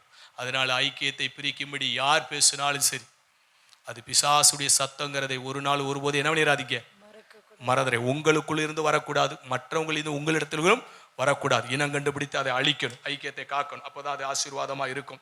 சரி, தேவனுக்கு மகிமை உண்டு. அதனால லோத்து கவனிக்கல பத்தியா சோத்திர. ஆபிரகாமோடு இருக்கிற ஐக்கியத்தை துண்டித்ததை பார்க்கிறோம். விளைவு எவ்வளவு பெரிய விளைவு. எதுக்கு இதெல்லாம் எழுதி வச்சாரு? அவருடைய பார்வைக்கு எப்படி இருந்துச்சு? லோத்துடைய பார்வைக்கு ஐக்கியத்தை முறிக்கும் போது சரி அப்படின்னு தான் இருந்தார். அவர் ஒரு இடத்துக்கு போறார், சோதம் குமாரா தேசத்திற்கு முன்பதாய் அவர் தன்னுடைய வியாபாரங்களை பெருக்கும்படி போகிறார். அது அவருக்கு என்னவா தெரியுது? ஏதேன் தோட்டத்தை போல இருந்துச்சான், கர்த்தருடைய தோட்டத்தை போல. பிரிந்து போவர்களுக்கு அப்படித்தான் இருக்கும். நம்ம செய்யறதெல்லாம் சரி, கர்த்தர் சொல்லி தான் நம்ம செஞ்சுக்கிட்டு இருக்கிறோம். முழுக்க அவங்கள நடத்துறது பிசாஸ். பின் நாட்கள்ல தான் தெரியும், பல வருடங்கள் உருண்டோடுனதுக்கு அப்புறம் தான் தெரியும், பெரிய வீழ்ச்சியை சந்திச்சதுக்கு அப்புறம் தான் தெரியும், பெரிய அழிவை சந்திச்சதுக்கு அப்புறம் தான் தெரியும் அன்னைக்கு நடத்தினது கர்த்தர் அல்ல, சாத்தான்ங்கிறது. அல்லேலூயா, சோத்திரம். நீங்க எல்லாம் பாக்கியவதிகள். இப்படிப்பட்ட சத்தியத்தின் ஆழத்தை எங்களுக்கெல்லாம் நாங்க கேட்கல. ஏதோ கர்த்தர் எங்களுக்கு கற்றுக் கொடுத்ததை, எங்களை ஆவியான ஒரு வழி நடத்தை உங்களுக்கு கற்றுக் கொடுக்கிறோம். படிச்சுக்கிறீங்க. நீங்கெல்லாம் பாக்கியவாதிகள், பாக்கியவான்கள். எங்களுக்கெல்லாம் அப்படியெல்லாம் கிடைக்கலையே. ஆனாலும் அப்படிப்பட்ட காலத்திலெல்லாம் ஐக்கியத்தை காத்து வருவதற்கு தெய்வம் எங்களுக்கு உதவி செய்தார். அல்லேலூயா. என்னை ஆவியானவரே நடத்தி வந்தார். பிரிஞ்சு போகணும்னு நினைச்சா எப்பயோ என்ன பண்ணியிருக்கலாம், நம்ம பிரிஞ்சு போயிருக்கலாம். சோத்திரம். ஆனால் கர்த்தருடைய ஆவியானவர் இப்படிப்பட்ட போதனையெல்லாம் நாங்கள் கேட்கல. ஆனாலும் கர்த்தருடைய ஆவியானவர் அந்த ஐக்கியத்துக்குள்ள நடத்தி வந்தார். தேவனுக்கு மகிமை உண்டாகட்டும். அதனால உங்களுக்கு இப்படி ஒரு போதனை கிடைக்குதுன்னா நீங்க எல்லாம் பாக்கியவதிகள், பாக்கியசாலிகள். ஆமை சோத்திரம். இந்த பிரிந்து போய் கஷ்டப்படுறாங்க பார்த்தீங்களா, அவங்க ஒருவேளை இந்த செய்தியை கேட்டிருந்தா என்ன சொல்லுவாங்க தெரியுமா? அந்த நாட்கள் எங்களுக்கு இப்படி ஒரு செய்தி கிடைக்கலையா, கிடைச்சிருந்தா இந்த வீழ்ச்சியை நாங்கள் என்ன பண்ணியிருக்க மாட்டோம், சந்தித்து இருக்க மாட்டோம்னு சொல்லி பெரிய அங்கலாய் போடு இருப்பாங்க. அதனால உங்களுக்கு கிடைக்கிறதுனா அது பெரிய பாக்கியம். அதனால கர்த்தருடைய பிள்ளைகள் புரிந்து கொள்ளுங்க. ஐக்கியத்துக்கு எதிராக யார் பேசினாலும் சரி, அவங்களுக்குள்ள இருந்து கிரியை செய்கிறது பிசாஸ். நமக்குள்ளும் பேசக்கூடாது, மற்றவர்களும் நமக்குள்ள பேச இடம் கொடுக்கக்கூடாது. அதில் கவனமாயிருங்க. அது முழுக்க சாத்தான்ங்கிறத ஆமை சோத்திரம் 100% நீங்கள் கன்ஃபார்ம் பண்ணிக்கங்க. கர்த்தர் சோத்திரம். அதுக்காண்டி பிரிஞ்சே போக முடியாது இல்லை. இப்போ பாருங்க, உங்களுக்கு புரிகிற மாதிரி சொல்லுன்னா, நமக்கு பிள்ளைகள் வளர்றாங்க, ஒரு காலம் வருது. சோத்திரம் என்ன பண்ணுறோம்? கல்யாணம் பண்ணி அவங்க ஒரு இடத்துல போய் வாழ்கிறாங்களா, அது பிரிவு தானே. சோத்திரம். அது தாய் தகப்பன் ஏற்படுத்துகிற ஒரு ஒழுங்கு. அவங்க எப்போ வேணாலும் வருவாங்க போவாங்க. ஆவியில இசைஞ்சிருக்கிறாங்க, மாம்சத்துல பிரிஞ்சிருக்கிறாங்க. இப்போ இன்னொன்று என்ன பண்ணுது, வயசு வந்து டக்குன்னு பிடிச்சிக்கிட்டு ஓடுது. என்ன பண்ணுது? யாரையாவது பிடிச்சிக்கிட்டு, அதுவும் கல்யாணம் தானே, அதுவும் குடும்பம் தானே, அவங்களும் பிழைக்கிறாங்கல்ல, அவங்களும் வாழ்றாங்கல்ல. தாய் தகப்பன்ட்ட வர முடியாது, பேச முடியாது. அதுக்கப்புறம் பின்னால ஏதாவது ஒரு சமாதானப்படுத்தி போனாலும் அது அந்த அளவுக்கு இணையா இருக்காது. அது என்னன்னு சொல்றது? அதுக்கு இதுக்கு எவ்வளவு வித்தியாசம் இருக்கு பத்தியலா. அதனால பிரிஞ்சு போய் சோத்திரம் ஊழியம் செய்யணும். ஆனா ஆவியில இசைந்து தான் இருக்கணும், ஆவியில இசைந்து தான் இருக்கணும். அதற்கு தான் என்னை உங்களுக்கு முன்மாதிரியா வைத்திருக்கிறேன். கர்த்தர் சோத்திரம். பிரிஞ்சு வந்து கர்த்தருடைய ஊழியத்தை செய்கிறோம், ஆவியில இசைந்து இருக்கிறோம். கர்த்தருக்கு மகிமை உண்டாகட்டும். அதுபோல நீங்கள் என்ன பண்ணணும்? ஆமா, எனக்கு சோத்திரம் தலைமை சபையோட ஊழியக்காரர் எனக்கு ரொம்ப முக்கியம். எவ்வளவு பெரிய விசுவாசி வேணாலும் இழந்துருவேன். கிளை ஊழியர்கள் யாராக இருந்தாலும் சரி, தூக்கி அதெல்லாம் பெருசுப்படுத்தவே மாட்டேன். ஏன்னா நமக்கு கொடுக்கப்பட்ட நடத்திப்புக்காருடைய ஐக்கியம் ரொம்ப முக்கியம். அதை வச்சு தான் நம்முடைய ஆசீர்வாதம், நம்முடைய உயர்வு, மேன்மை எல்லாமே இருக்கு. அதை சத்துரு அநேகருக்கு விளங்க விட மாட்டான். ஆனால் நீங்கள் நான் என்ன பண்ணிக்கணும்? விளங்கி கொள்ளணும். அதனால சோத்திரம். விசுவாசி 1000 சொல்லும், 1000 காரியம் பேசும், அதுவா நமக்கு காரியம்? ஆமை சோத்திரம். அதெல்லாம் பொருட்படுத்தவே மாட்டேன், பெருசுபடுத்தவே மாட்டேன். எது எனக்கு முக்கியமான இடமோ அந்த இடத்துல இருக்கிற ஐக்கியத்தை காத்துக்கொள்வதற்கு எவ்வளவு கவனம் செலுத்தணுமோ அதில் கவனம் செலுத்திக்கிட்டே போவேன். ஸோ அப்போ இதில் நீங்கள் கவனம் செலுத்திக்கணும். இதில் என்ன பண்ணிக்கணும்? கவனம் செலுத்தும் போது நிச்சயமாகவே தேவன் என்ன பண்ணுவார்? ஆசீர்வதிக்கிறவராக இருக்கிறார். இதெல்லாம் இந்த இப்போ சொல்லுகிற சத்தியம் எது வரைக்கும் நீங்கள் கை கொள்ளணும் தெரியுமா? சாகிற வரைக்கும். எது வரைக்கும்? ஆமாம், கீழ்ப்படிதல். இந்த பகுதியை நல்லா புரிஞ்சுக்கங்க. ஐக்கியம், இதை நல்லா புரிஞ்சுக்கங்க. எல்லாருடைய வாழ்க்கையிலையும் சாத்தான் மோதுவான், ஒருத்தரையும் விட்டு வைக்க போறதில்லை. தப்புனா நீங்க அவன்கிட்ட தப்பிட்டீங்கன்னா பிழைச்சிருவீங்க. அல்லேலூயா. ஆனா ஒவ்வொரு ஆளுக்கும் ஒவ்வொரு காலகட்டம். சோத்திரம். கடந்த நாட்களில் ஒருத்தர் சொன்னாரு, சோத்திரம், என்னங்க இப்படி அந்த விசுவாசி இப்படி ஊழியரோட வம்பு கட்டிக்கிட்டு இருக்குது, என்ன சொன்னாலும் கேட்க மாட்டேங்குது அப்படின்னு சொன்னேன். நான் சொன்னேன், உனக்கு ஒரு காலம் வருமியா, அப்பதான் உனக்கு தெரியும் அப்படின்னு. இப்போ அந்த காலத்துல தான் இவர் இருக்கிறார். சோத்திரம். பாஸ்டர் சொல்லியிருக்கிறார், பேசி ஒழுங்குபடுத்துன்னு சொல்லியிருக்கிறார். எனக்கு சமயம் கிடைக்கல சோத்திரம் பேசி ஒழுங்குபடுத்த. அவர் சொன்னார் ஆதி நாட்கள்ல, இந்த விசுவாசி இப்படி போகுது அப்படி போய். இப்போ அவர் அந்த இடத்துல நிற்கிறார். ஏன்னா எல்லாருடைய வாழ்க்கையிலும் ஜாத்தா வந்து போராடுவான். ஆனால் இந்த சத்திய அஸ்திவாரத்தை நீங்கள் சரியாக பிடிச்சிட்டீங்கன்னு வச்சுக்கோங்க, அவன் எவ்வளவு கடல் போல வரட்டும், அலை போல வரட்டும், சூறாவளி போல வரட்டும், அஸ்திபாரம் உங்களுக்குள்ள இருக்கிறதுனால உங்க வாழ்க்கை அசையாது. அல்லேலூயா. ஆண்டவர் சொன்னார், 2 வீட்டை குறித்து சொன்னார். ஒன்று கண்மலை மேல் அஸ்திபாரப்பட்ட வீடு, இன்னொரு மணல் மேல் கட்டப்பட்ட வீடு. கண்மலைன்னா இந்த வசனத்தின்படி கட்டுகிற வீடு. இதை நீங்க அஸ்திபாரம் ஆக்கிட்டீங்கன்னா புயல் வரும், காற்று வரும், காற்றோட்டம் வரும், தண்ணீர் வரும், எல்லாம் வரும், எல்லாம் வந்து மோதும். ஆனா கர்த்தருக்குள்ள நின்று வென்று காண்பிப்பீங்க. அல்லேலூயா. ஆனா அந்த சத்திய உபதேசம் இல்லாம சும்மா கட்டுறது பத்தியிலா அடிச்சு தூக்கிட்டு போயிரும். சோத்திரம். அது அது இடிந்தது, அது முழுவதும் அழிந்தது என்று வேதம் சொல்லுகிறது. எந்த வீடா இருக்க போறீங்க பார்த்துக்கோங்க. கர்த்தர் நல்லவரா இருக்கிறார். அதனால இந்த அஸ்திவார உபதேசத்தை நல்லா கற்றுக்கொள்ளும். ஆமி சோத்திரம். எந்த விதத்துல எந்த காலத்துல சத்துரு எந்த ரூபத்துல வந்து நம்மளோட போராடினாலும் ஐக்கியத்தின் பிரிவினைக்கு நம்ம என்ன பண்ணக்கூடாது, இடம் கொடுக்காதபடி காத்துக்கொள்வோமானால் நம்முடைய வாழ்க்கை ஆசீர்வாதமா இருக்கும். நேரமில்ல, பாடுகள்ங்கிற ஒரு பகுதிக்கு நிறைய கடந்து போகிறேன். கர்த்தருக்கு ஸ்தோத்திரம். வாசிங்க மத்தேயு 16:21. முதல் இயேசு தாம் எருசலேமுக்கு போய் மூப்பராலும் பிரதான ஆசாரியராலும் வேத பாரகராலும் பல பாடுகள் பட்டு கொலையுண்டு 3ஆம் நாளில் எழுந்திருக்க வேண்டும் என்பதை தம்முடைய சீஷர்களுக்கு சொல்ல தொடங்கினார். ஆண்டவராய் இயேசு கிறிஸ்து இந்த பூமியில வந்து ஊழியங்களை நிறைவேற்றி அவருடைய வாழ்க்கையில பிதாவாகிய தேவன் ஒரு சித்தத்தை வைத்திருந்தார். அவர் பாடுகளுக்குள்ளே உட்படுத்தப்பட வேண்டும் என்று சொல்லி. அல்லேலூயா. கர்த்தர் நல்லவரா இருக்கிறார். அப்ப ஆண்டவர் இயேசு கிறிஸ்து பாடுபட்டதை போல ஆமென் சோத்திரம், அவரோடு கூட நாமும் பாடுபடுவோமானால் அவரோடு கூட நாமும் ஆளுகை செய்வோம். அவர் இந்த பூமியில பாடுபட்டு கடந்து போயிருக்கிறார். யாருக்காக? பிதாவாகிய தேவனுக்காக, அவருடைய சித்தத்தை நிறைவேற்றுவதற்காக. இந்த பூமியில நமக்கும் பாடுகள் வைக்கப்பட்டு இருக்கிறது. பாடுகள் பல விதங்கள்ல இருக்கு. இன்னொன்று நம்முடைய சுய இச்சையினால் வருகிற பாடுகள், நம்முடைய மாம்ச விருப்பங்களினால் வருகிற பாடுகள், இரட்சகர் இயேசுவுக்காய் வருகிற பாடுகள். இந்த பாடுகள், அதாவது முதல் சொன்ன 2 காரியம் அது நம்மனால ஏற்படுத்திக்கிறது. அதுல ஒரு பலனும் கிடையாது. ஆனா இயேசு கிறிஸ்துவின் நிமித்தம் ஒரு பாடுகள் வந்து அந்த பாடுகளை நாம் சகித்து கடந்து போவோமானால் தேவன் இந்த பூமியில வந்து 1000 வருட அரசாட்சியில அரசாளுவார். அதுல நீங்களும் நானும் ஆளுகை செய்கிறவர்களாய் இருப்போம். அல்லேலூயா. அதான் அவரோடு கூட பாடுபட்டால் அவரோடு கூட ஆளுகையும் செய்வீர்கள். அப்ப ஆண்டவர் இந்த பூமியில வந்து பாடுபட்டார் இல்லையா? பிதாவாகிய தேவன் சொன்ன வார்த்தைகளை நிறைவேற்ற முடியாது. அதுபோல இந்த பூமியில நமக்கு என்ன உண்டு? பாடுகள் உண்டு. எதன் நிமித்தம்? அப்படி நாமத்தை ஏற்றுக்கொண்டது நிமித்தம், அவருக்காய் ஜீவிக்கிறது நிமித்தம். சொந்தம் பந்தம் உறவு சமுதாயம் அத்தனை நம்மளை என்ன பண்ணும்? பகைக்கும், பேசும், ஏசும். அதை ஏற்றுக்கொள்கிறோம் பார்த்தீங்களா? அதுதான் பாடுகள். அப்படி போகுது பார் அப்படின்னு என்ன பண்ணுவாங்க? பேசுவாங்க. கிராமத்துல பேசுவாங்க, உறவுகள் பேசுவாங்க, சமுதாயம் பேசுவாங்க. நம்ம செஞ்ச தப்ப சொல்லி பேசல, இரட்சகருக்காய் வாழ்றோம் பார்த்தீங்களா? இயேசுநாதரை ஏற்றுக்கொண்டோம் பார்த்தீங்களா? அல்லேலியா கூட்டத்தில் வந்து சேர்ந்திருக்கோம் பார்த்தீங்களா? இந்த சபையில ஒரு ஐக்கியமா இருக்கிறோம் பார்த்தீங்களா? இதன் நிமித்தமாகவே என்ன பண்ணும்? உறவுகள், சமுதாயங்கள், ஊர் மக்கள், ஜாதி ஜனம் பேசும். அதை சகித்து கடந்து போகிறதாம் பாடுகள். அல்லேலூயா. சில இடங்கள்ல நிந்தை மொழிகளோடு நிற்காது, அடியும் உதையும் கூட என்னாகும்? கடந்து வரும். ஒருவேளை புருஷன் ரட்சிக்கப்படல, மனைவி ரட்சிக்கப்பட்டிருக்கிறா, மனைவி இயேசுவை நோக்கி பார்க்கும்போது புருஷனாலே பலவிதமான உபத்திரவங்கள் சந்திக்க வேண்டியது வரும். அந்த பாடுகளை சகிக்க வேண்டும் என்று வேதம் நமக்கு ஆலோசனை கொடுக்கிறது. அல்லேலூயா. ஐயா, ஊரை விட்டு தள்ளி வைக்கிறாங்க, உறவுகள் தள்ளி வைக்கிறது. என்ன செய்ய? அந்த பாடுகளை சகிச்சுக்க பரமனோடு கூட நம்ம ஆளுகை செய்வோம். அல்லேலூயா.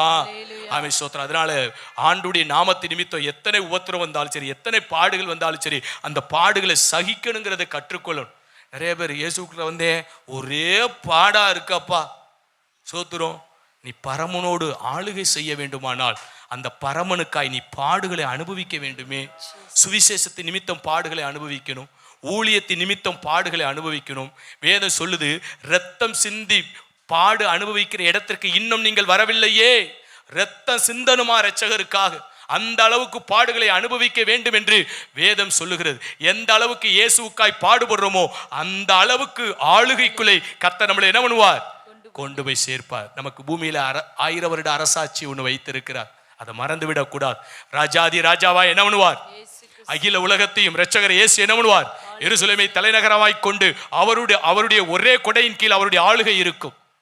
அந்த ஆளுகையில நீங்களும் நானும் ஆமீன் மற்ற இடங்களை ஆளுகிறவர்களாய் நம்ம இருப்போம். பிரதமராக இருப்போம், சோத்திரம், முதலமைச்சராக இருப்போம், அமைச்சர் மக்களாக இருப்போம்.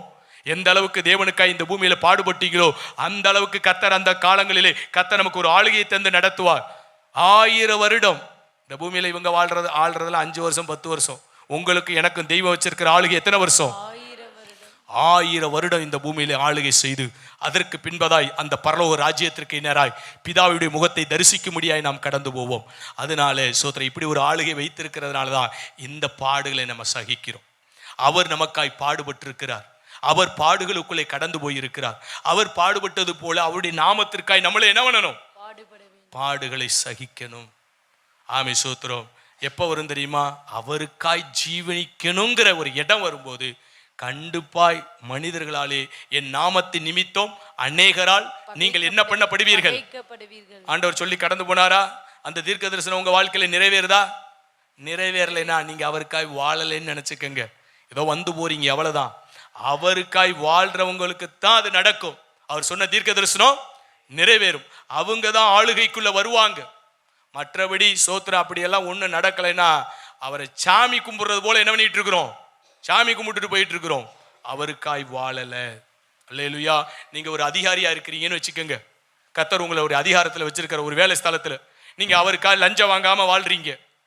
பக்கத்துல இருக்கிறவன் எப்படி கஷ்டப்படுவான் தெரியுமா? இந்த மனுஷன் லஞ்சம் வாங்க மாட்டேறான் ஐயா, இவனும் வாங்க மாட்டேறான், நம்மளையும் வாங்க விட மாட்டேறான், இப்படி பண்றானே, மண்ணவாரி வீசுவான், நாசமா போக. இது நடந்த சங்கதியை சொல்றேன். ஆனந்த் ஐயா அவர் ட்ரெஷரியில வேலை பார்த்த போது சோத்திரம் மண்ணவாரி வீசுறான். ஏன் தெரியுமா? லஞ்சம் வாங்க முடியலையே. இந்த ஆள் வந்து இடையில என்ன பண்ணிட்டு நந்தி மாதிரி உட்காந்துக்கிட்டு இவரும் வாங்க மாட்டேங்கிறாரு. இவர் வாங்கினா தானே நம்ம வாங்க முடியும், நம்மளையும் வாங்க விட மாட்டேங்கிறாரு. இந்த குடும்பமே நாசமா போகணும்னு மண்ணவாரி வீசுறாரு. யாருக்காண்டி அவர் லஞ்சம் வாங்காம இருக்கிறாரு? தேவனுக்கு நீதியாய் நடப்பதற்காக அந்த பகுதியில் அவர் வாழ்ந்து கொண்டு இருக்கிறார். அப்ப எவ்வளவு பேர் பேசுவான், எவ்வளவு பேர் அத்தனை பகுதி அவர் கடக்கணுமா இல்லையா? சோத்திரம். இது போல குடும்பத்தில் பேசுவாங்க, உறவுக்குள்ள பேசுவாங்க, சமுதாயத்திற்குள்ள பேசுவாங்க, வாழுகிற பகுதியில் பேசுவாங்க, படிக்கிற இடத்துல பேசுவாங்க, செய்கிற தொழில் மத்தியில பேசுவாங்க. இயேசுவுக்காக நீங்க சரியா வாழுகிற இடத்துல வந்தீங்கன்னா ஆமை சோத்திரம் நிச்சயமாகவே இந்த பாடுகள் வந்தே தீரும். இந்த பாடுகளை வேதம் சொல்லுது சகித்தே ஆகணும். அல்லேலூயா. கர்த்தர் நல்லவராய் இருக்கிறார். பக்தியாய் நடக்க விரும்புகிற யாவரும் முடிங்க என்ன பண்ணுவாங்க? என்ன பண்ணுவார்களா? தெய்வ பக்தியாய் நீங்க நடக்கணும்னு முடிவு பண்ணிட்டீங்கன்னா வேதம் சொல்லுது அது நிமித்தம் துன்பங்கள் வரும். சோத்திரம். ஆனா என்னையா துன்பம் அப்படின்னு சொன்னா அந்த துன்பத்திற்குள்ளும் தெய்வம் நமக்கு சந்தோஷத்தை தந்து பரலோகத்தில் மேன்மையை தந்து பூலோகத்தில் 1000 அரசாட்சிகளை கொண்டு போய் சோத்திரம் அவ்வளவு பெரியதான நன்மையை நம்முடைய வாழ்க்கையில் என்ன பண்ணிடுவார்? நிறைவாய் செலுத்திடுவார். அதனால அவருடைய நாமத்தை நிமித்த பாடு வந்துருச்சுன்னு விட்டுறாதீங்க. அநேகர் விட்டுட்டு போறாங்க. ரட்சகரை விட்டுட்டு என்ன பண்றாங்க? கல்யாணம் வரும்போது, அது வரும்போது, இது வரும்போது, அங்கே போயிட்ட இங்கே போயிட்ட, இந்த சாதியில நம்ம போது சொந்தத்தில் கொடுக்க முடியாது, பந்தத்துக்கு முடியாது, அந்த சபையை விட்டு கல்யாணத்துக்காக சபையை விட்டு போறாங்க, இயேசுவை விட்டுட்டு போறாங்க. சோத்திரம். பொண்ணு கொடுக்க மாட்டேங்கிறாங்களா? சோத்திரம். ஆண்டவரெல்லாம் உனக்கு பொண்ணு கொடுப்பாரு, மாப்பிள்ளை கொடுப்பாரு. சோத்திரம். அவங்களுடைய சொந்தம் போயிடக்கூடாது, சொத்து போயிடக்கூடாது. அங்கே போனால் நீங்க வான்னு சொல்லி கூப்பிடுறான்.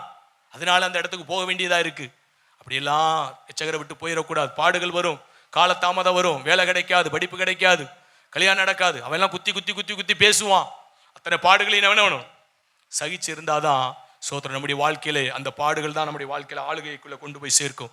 பவுல் விவரிக்கிறார் தெரியுமா? ஆண்டவருக்காக எவ்வளவு பாடுபட்டேன். கொரிந்து புத்தகத்தில் வாசிச்சு பார்த்தீங்கன்னா ஒரு பெரிய பட்டியலே வருது. அவ்வளோ காரியங்கள் அவர் என்ன பண்ணிட்டு இருக்கு. அத்தனை பாடுகளுக்குள்ளே கடந்து போகிறார். அத்தனை பாடுகளுக்கு யாருக்காக? இயேசுவுக்காக. அதெல்லாம் விவரிக்க நேரம் இல்லை. கர்த்தருக்கு ஸ்தோத்திரம். 2 கொரிந்தியர் 1:5 வாசிங்க. ஒரு வசனத்தை வாசிச்சு முடிப்போம்.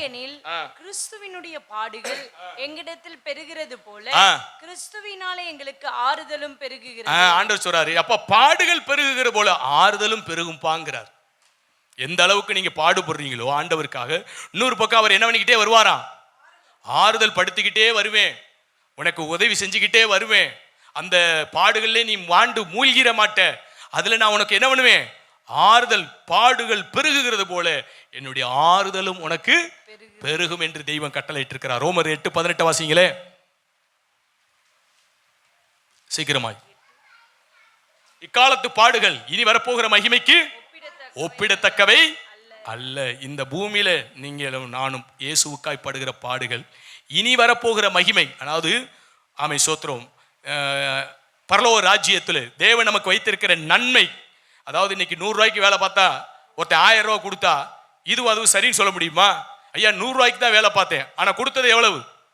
அதுபோல இந்த பூமியில அவருக்காய் பாடுபடுவோமானால் இனி வரப்போகிற மகிமைக்கு இதை ஒப்பிடவே அவ்வளவு பெரிய மகிமையை கர்த்தர் பரலோகத்திலே வைத்திருக்கிறேன் என்று வேதத்தின் வாயிலாய் நமக்கு சொல்லுகிறார். அல்லேலூயா. அததான் உங்களுக்கு புரியுற மாதிரி சொல்லும். 100 ரூபாய்க்கு வேலை பார்த்து 1000 ரூபாய் சம்பாதிச்சா எப்படி இருக்குமோ அதுபோலதான் இந்த பூமியில இயேசுவுக்காய் எவ்வளவு கஷ்டப்பட்டாலும் வரப்போகிற வெகுமதி அது எண்ணி முடியாது, சொல்லி முடியாது, ஒப்பிட முடியாது. அந்த அளவுக்கு மேன்மையை கர்த்தர் நம்முடைய வாழ்க்கையில என்ன பண்ணியிருக்கிறாராம்? வைத்திருக்கிறேன் என்று கர்த்தர் சொல்லியிருக்கிறார். அதனால கீழ்ப்படிதல் ரொம்ப முக்கியம், ஐக்கியம் முக்கியம். ஐக்கியம் பாருங்க, யாருடைய வைக்கக்கூடாது. ஒரு வசனத்தை சொல்லி முடிச்சுடுறேன், வாசிங்க. 1 ராஜாக்கள் 11:2 வாசிங்க. சோத்திரம். சாலமோன் ராஜா எங்கெங்க ஐக்கியம் வைக்கிறார் பாருங்க. சீக்கிரமாய் 11:2.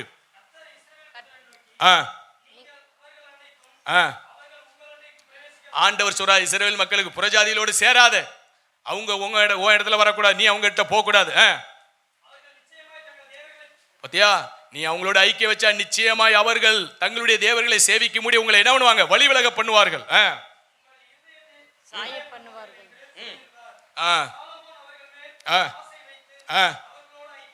பத்தியல, ஆண்டவர் இவ்வளவு தெளிவா சொல்லியும் புறஜாதியோடு சேராத, பழகாத, அவங்க வஞ்சிச்சிருவாங்க, அந்த உலக வழிபாட்டுக்குள்ள போயிருவ அப்படின்னு ஆண்டவர் 3 முறை சாலமோனுக்கு எச்சரித்தும் அவன் அவர்கள் மீது ஆசை வைத்து அவர்கள் மீது ஐக்கியம் கொண்டான். அல்லேலூயா. யார் அவங்க? புறஜாதிகள். புறஜாதிகள்னா யாரு? ரட்சிக்கப்படாதவர்கள் புறஜாதிகள். அது தாயா இருக்கலாம், தகப்பனா இருக்கலாம், கணவனா இருக்கலாம், மனைவியா இருக்கலாம், பிள்ளையா இருக்கலாம், உடன்பிறப்பாளா இருக்கலாம், உறவுகளா இருக்கலாம், யாரா வேணாலும் இருக்கட்டும். ரட்சிக்கப்படாதவர்கள் புறஜாதிகள், அவர்களோடு பிணைஞ்சிராதீங்க, வழி விலகல் உண்டாகிவிடும் என்று சாலமோனுக்கு 3 முறை எச்சரித்தும் கவனிக்காததுனால பெரிய வீழ்ச்சியை சாலமுடைய வாழ்க்கையை சந்தித்து பின்னாட்களை மனம் திரும்பி உணர்வடைந்து நீதிமொழிகளையும் பிரசங்கியும் உன்னத பாட்டையும் அவர் எழுதி உணர்த்துகிறதை பார்க்கிறோம். அல்லேலூயா. அவர் மனம் திரும்பினதுக்கு அப்புறம் எழுதின அந்த புஸ்தகம் நீதிமொழிகள், பிரசங்கி, உன்னத பாட்டு. அதனாலதான் சொல்லுவார், இப்படி எல்லாம் நான் கெட்டு போய் எழுதியிருக்கிறேன், நீங்க கெட்டு போயிடாதீங்க அப்படின்னு சொல்லி அவர் எழுதியிருப்பார். கர்த்தருக்கு ஸ்தோத்திரம். அதனால கர்த்தருடைய பிள்ளைங்க யாரோட ஐக்கியப்படக்கூடாது, யாரோட ஐக்கியப்படணும். கர்த்தருடைய வார்த்தைக்கு ஊழியர் ஆலோசனைக்கு எவ்வளவு கீழ்ப்படியணும். கீழ்ப்படியலைன்னா என்ன விளைவுகள், சாத்தானை எப்படி வஞ்சிப்பான். பாடுகள் நமக்கு அவருடைய நாமத்தை நிமித்த வரும், அது பாக்கியமாய் கருதி அதை சகிக்கணும். அதில் நமக்கு ஒரு ஆறுதலை கர்த்தர் கொடுத்து கொண்டே வருவார். ஆனால் இதற்காய் கொடுக்கிற வெகுமதி இப்போ படுகிற பாடுகளுக்கு ஒப்பிட முடியாது என்று சொல்லி அவ்வளோ பெரிய வெகுமதியை பரலோகத்தில் வைத்திருக்கிறேன் என்று கர்த்தர் சொல்லியிருக்கிறார். கர்த்தருக்கு ஸ்தோத்திரம். எல்லாம் முழங்கால் மண்டியிடுவோம்.